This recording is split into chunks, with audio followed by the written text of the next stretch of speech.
na nhyehyɛ bebree wo ɛma no ɛma Kristofo a ɔmo wɔ wiase nyinaa gye atum sɛ ɛnɛ yɛ a very special day. Ɛnɛ yɛ aseda ɛnyɛ awerɛhoɔ yɛde kae no nti ɛnyɛ amfi ne yɛbɛsu wuo no wɔwu dada nti yɛde kae no deɛ nti a wobɛwuyɛ yɛn nyinaa yɛnim sɛ ɔwuyɛ ɔsɔreyɛ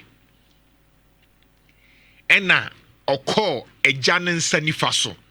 nti Hebrew no yɛfrɛ no Kohen Hagadol. Hebrew mu no yɛfrɛ Yeshua Hamashiach Kohen Hagadol. Kohen Hagadol no yɛ the high priest. The higher priest ɔte agya no nsa nifa so ɛna ɔde di ama yɛn. Nti deɛ ɔbɛyɛ yɛ ne nyinaa no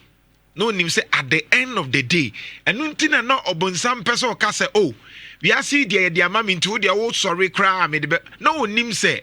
ɛyɛ ne sere na ɛyɛ Yesu soro se hwɛ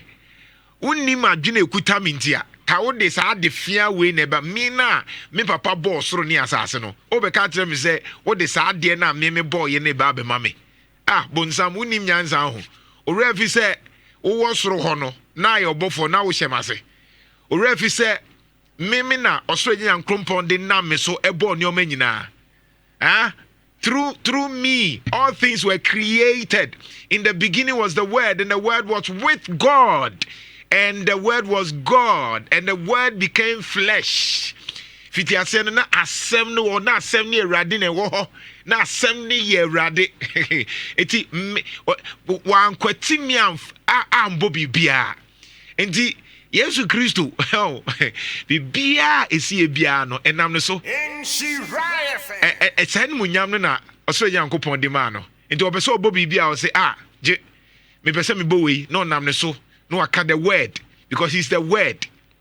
The Word, Jesus Christ. In the beginning was the Word, Jesus Christ, and the Word was with God. Where did they Jesus Christ? Nasem asem na Jesus Christ no ne ja ne wo ho. O de ase aha. Enti asem no so osoro nya nkrompon. And then na nkofo confused no. Aha, ya na nkofo ye say adentina e ka say Yesu ye nyankopon. Anti confusion ni nyina no there be Yesu nka se oye nyankopon Yesu nka sa time bia Yesu be ka se bia no or recognize se owo agya bi wo soro ti Yesu nka se oye nyankopon a obo ade no na mom de ntia ye ka se Yesu ye nyankopon ne se ne papa ma ne sa tumi no nti otimi ka se me nso me ye nyankrompon because eye ne suban ene ne yeye ena ode ewo no nti nyankopon wo ne ba no nso be ye nyame what you say me papa wo me no ne suban ne moja ene ne bibia e ka me ho nti etimi ka se agya mpai bobanie wa hu de we si na aha obi kura bia oni midin a wetimi aka se mpai bobanie on ka se bia nana Jantuah oni midin mpai bobanie because meja ena ewo me nti e ka se osoro Nyankopon ne ba ne Yesu Kristo a Yesu Kristo hia se one ne papa akwaye competition bia ne momo no nso ye nyame ono nso ye nyame but onye nyame a oso kyan ne papa da bi ne papa ne born no ena o ma ne tumi ena ode ye de ode ye ai na refi se yenso oboye te se ne nseso owura fie ho na nim say wuye nyame de ana wonim wuye nyame because ye papa na oboye no oye osoro nyankrompon enti yenso ye nyame enti te se de abonsamfo ne wo omu nyame hwan bia ye beka se bonsam ne abronsom ne sa nyoma na ye beka se no ye smaller gods na omu ye nyame no yenso ye nyame sana osoro Nyankopon boy what I say into Psalm 82 verse 6 okabibi ewo so that you can know say uye Nyankopon uye nyame because uye Nyankopon ba simple the moment I when who say uye nyame na ye wa adwen se nyame bi wo baabi foforo wo bra wo papa abba wo te se ne nseso a fundamentals ni nyina no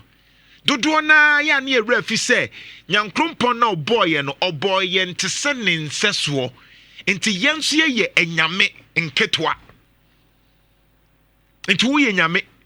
mimi so mi ye nyame enti me hu se se obi ye nyame ene nti na wo sori anopa na wo se wo kɔ baabi akwakoje aduro ana wo kɔ akɔgye bibia na se wonnim tumi kurekuta wo because was a sad any mum esro the enti adodo na esro ni nyina ne se mumu dodo na no ya ka se mutiri mu se eto da bia e wo se utu free baabi a wo no ekɔ baabi foforo because baabi wo ho na wo na wan kwe ya wo hwe environment na e be wo se ya na wi asete na Genesis 27 verse number 40 okay ebra Isaac ekache eso se Nhyira nasa na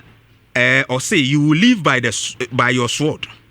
but be your brother's slave to no obey Jacob akwa now or say yet when you rebel say wo kentene wo ho a other version will say but when you grow restless you will break away from his control eti yeshemu die Genesis 27 verse number 40 Nhyira ni nyina odi ama Jacob de aka bi ani ho na emom de obebrɛ wo sekan no obesofa onsa nyina ebekurikuri na emom sɛ wobɛyire wo ho na wakentene wo ho de a wobɛyi saa nkonnua no afiri wo matiri so wobɛyire wo ho wobɛyire wo ho nti yehu sɛ China fo kɔ yehu sɛ America fo yɛ no ma kɛseɛ yehu sɛ wo madikan yɛ wo sɛ wo broni de wo nto ne da bi nyame se yes wo madikan ba sɛ yɛbɛkentene yɛ ho ame adwene yɛ adwuma ami adwene se yepese yakoye nimu a yebeyi saa enkoasom no a de bia yesum ne ntimi nya hwe no afiri ye metri so very simple ti mamemboa wo verse bi kakra kai se ene so for panyi Joshua Kasvosa sure ebetwetwe nkomo okay on many issues right but kai se Monday okay eye ratri park family party in the Easter no family party